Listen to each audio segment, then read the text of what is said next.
రామనవతారాన్ని చూపిస్తుంది జనసేన.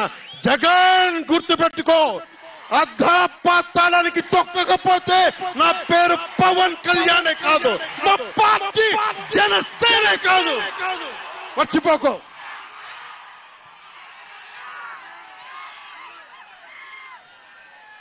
రేపు ఎన్నికలైనప్పుడు వైసీపీ వాళ్ళకి తెలుస్తోంది మనం ఎంతో. నెత్తి మీద కాలేసి తొక్కుతాం కదా, అప్పుడు అర్థమవుతుంది మేమేంటో. జగన్ జనసేన ఒక్క సీటు గెలిస్తేనే, జనసేన ఒక్క సీటు గెలిస్తేనే నేను రాజమండ్రి రోడ్ల పర్యవేక్షణకి వస్తానని అంటేనే రాత్రికి రాత్రి 10th క్లాస్ విద్యార్థిలాగా, 10th క్లాస్ చదువుకునే విద్యార్థిలాగా రాత్రికి రాత్రి రోడ్లు వేశారు. నైట్ అవుట్ చేసి మరి ఒక్క సీటుకే ఇదంతా, ఒక్క సీటుకే. ఒక్క సీటు గెలిస్తేనే రాత్రికి రాత్రి రోడ్లు వేశావు. జనసేన 24 సీట్లతో ఏం చేయగలరో మీరు ఊహించుకోగలరా? వ్యూహం నాకు వదలండి, నన్ను నమ్మండి. 24 ఏంటి అని అంటా ఉన్నారు. విశ్వామిత్రుడు, బ్రహ్మర్షి విశ్వామిత్రుడు బ్రహ్మపదానికి వెళ్ళడానికి కూడా 24తోనే. గాయత్రి మంత్రం 24 అక్షరాలు. అంకెలు లెక్క పెట్టదని చెప్పండి ఎవరిని, అంకెలు లెక్క పెట్టదని చెప్పండి ఎవరిని. పవన్ కళ్యాణ్ వంక కూడా చూడలేరని చెప్పండి. జనసేన మీద కన్నెత్తి కూడా చూడలేరని చెప్పండి.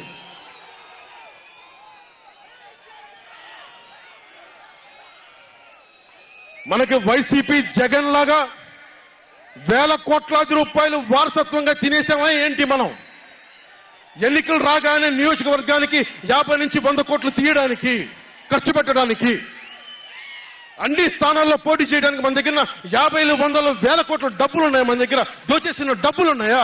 లేదంటే 4 దశాబ్దాల సుదీర్ఘమైన అనుభవం ఉన్న ఒక వ్యవస్థలు ఉన్నాయా మన దగ్గర? తెలుగుదేశం పార్టీ నాయకుల్లాగా ఏమున్నాయి మన దగ్గర? వెతుక్కున్నాం, ఇటుక పెంచుకున్నాం. ఇప్పుడిప్పుడే ఇల్లు కడుతున్నాం, జనసేన ఇల్లు కడుతున్నాం, కోట కూడా కడతాం. తాడేపల్లి జగన్ కోట కూడా బద్దలు కొడతాం. సామాన్యుడు రాజకీయం చేస్తే భరించలేని ఆధిపత్యపు ధోరణి, సామాన్యులు రాజకీయం చేస్తే తట్టుకోలేరు. అధికారం వాళ్ళ ఫ్యాక్షన్ కోటల్లోనే ఉండాలి. అది దాటి మనలాంటి మామూలులోకి వస్తే, మనం వ్యూహాలు వేస్తే, మనం పొత్తులు పెట్టుకుంటే వాళ్ళు భరించలేరు. అందుకని రకరకాలుగా చెప్తారు కథలు. సామాన్యుని రాజకీయం భరించమని చెప్పండి. జగన్ సామాన్యుడు రాజకీయం చేస్తే ఇలాగే ఉంటుంది. వ్యూహాలు వేస్తాం, పొత్తులు పెట్టుకుంటాం, నీ కోటలు బద్దల కొడతాం.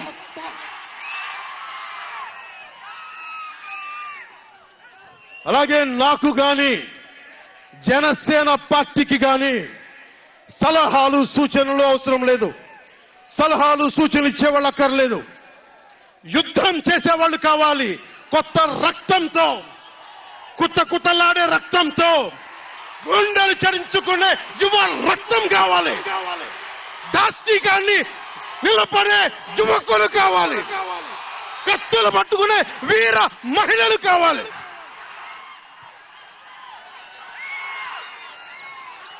అంతేగాని నాకు సలహాలు ఇచ్చేవాళ్ళు, మీకు తెలుసా జగన్ ఎలాంటి వాడో?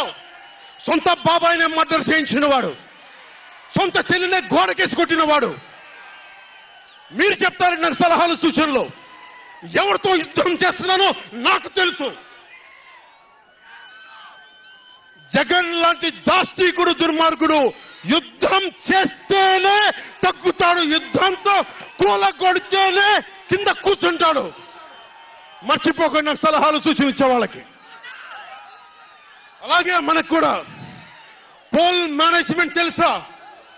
ఆర్గనైజేషన్ బలం ఉందా? సంస్థాగతంగా పాతికిపోయిన